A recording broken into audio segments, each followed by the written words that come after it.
नमस्कार दोस्तों, आप सभी ने टाइम डायलेशन का नाम कभी ना कभी तो सुना ही होगा। यह टाइम डायलेशन का कॉन्सेप्ट अल्बर्ट आइंस्टाइन की दो थ्योरियों से निकल कर आता है। पहला थ्योरी ऑफ रिलेटिविटी एंड दूसरा स्पेशल थ्योरी ऑफ रिलेटिविटी। दोस्तों, हम सभी ये जानते हैं कि ब्रह्मांड में टाइम ही एक ऐसी चीज़ है जो किसी के लिए नहीं रुकता, वो निरंतर बढ़ता रहता है।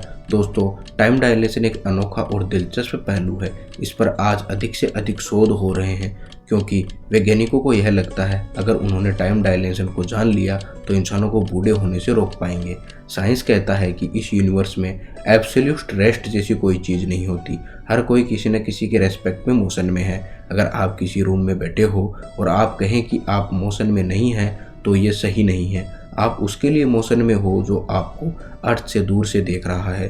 तो इस यूनिवर्स की हर एक चीज़ किसी न किसी के रेस्पेक्ट में मोशन में है। साइंस कहता है कि किसी फ्रेम ऑफ रेफरेंस में लाइट की स्पीड में कोई चेंज नहीं होता, वो कांस्टेंट बनी रहती है। तो दोस्तों, आइए हम टाइम डायलेशन को समझते हैं। टाइम डायलेशन किसी सेम इवेंट के लिए दो घड़ियों के अंदर बीते हुए समय के अंतर को कहते हैं। इसके दो मुख्य कारण हैं। पहला रिलेटिव मोशन और दूसरा gravitational force. Relative motion and time dilation. दोस्तों, टाइम डायलेशन का प्रभाव देखने के लिए किसी वस्तु या चीज़ को अंतरिक्ष में बहुत तेज़ी से गति करना पड़ेगा। यह गति लगभग प्रकाश की गति के बराबर से थोड़ी कम होगी। मान लीजिए आपका कोई दोस्त लाइट की स्पीड के 99.99% स्पीड से आपसे दूर जा रहा है, तो आपके दोस्त की घड़ी की स्पीड आपकी घड़ी की स्पीड से कम होती जाएगी। दोस्तों, कोई भी वस्तु प्रकाश की स्पीड से ज़्यादा तेज नहीं चल सकती। अगर कोई वस्तु प्रकाश की स्पीड के बराबर चलती है तो उस पर टाइम डायलेशन का प्रभाव लगभग शून्य होगा। दूसरा, gravitational force and time dilation. Gravitational force time dilation पर काफ़ी ज़्यादा प्रभाव डालता है और इसको ग्रेविटेशनल टाइम डायलेशन कहते हैं।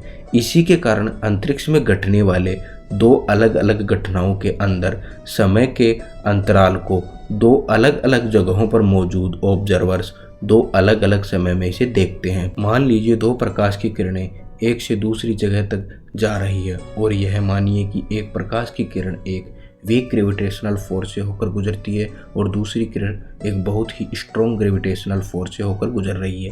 ग्रेविटेशन का काम है अपनी तरफ खींचना, तो ये लाइट को भी अपनी तरफ खींचता है। तो जिन ग्रहों का ग्रेविटेशनल फील्ड स्ट्रॉन्ग होता है वो लाइट की स्पीड को कम करने की कोशिश करता है, तो वहाँ पर समय की स्पीड स्लो हो जाती है जिससे लाइट की स्पीड कांस्टेंट बनी रहे। और ऐसे ही वीक ग्रेविटेशनल फील्ड वाले प्लैनेट्स पर समय की स्पीड बढ़ जाती है। मतलब ये हुआ डिफरेंट प्लैनेट्स पर टाइम की स्पीड धीमी या तेज हो सकती है। अब आप ये जानकर हैरान होंगे कि ये टाइम डायलेशन का कॉन्सेप्ट श्रीमद् भगवद गीता के 8वें चैप्टर के 17वें श्लोक में बताया गया है। सहस्त्र युग पर्यंतम अह यत् ब्रह्मण विदुः रात्रिम युग सहस्त्रांतम ते अहोरात्र विदः जना। इसका अर्थ ये होता है, जो मनुष्य ब्रह्मा जी के सहस्त्र यानी 1000 चतुर्युगी एक दिन को और ऐसी ही सहस्त्र चतुर्युगी रात को जानते हैं, वे बुद्धिमान मनुष्य दिन और रात की वास्तविकता को जानते हैं।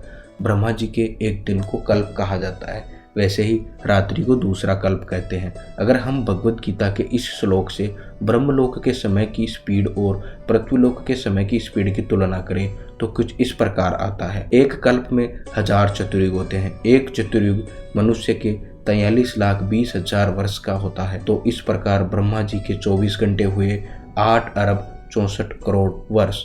तो ब्रह्मा जी की 100 वर्ष की आयु मनुष्य के लगभग 311 खरब 40 अरब वर्ष के बराबर होगी। तो आप देख सकते हैं कि ब्रह्मलोक और पृथ्वीलोक में कितना टाइम डायलेशन है। ऐसी ही रोचक इन्फॉर्मेशन के लिए हमसे जुड़े रहिए। धन्यवाद।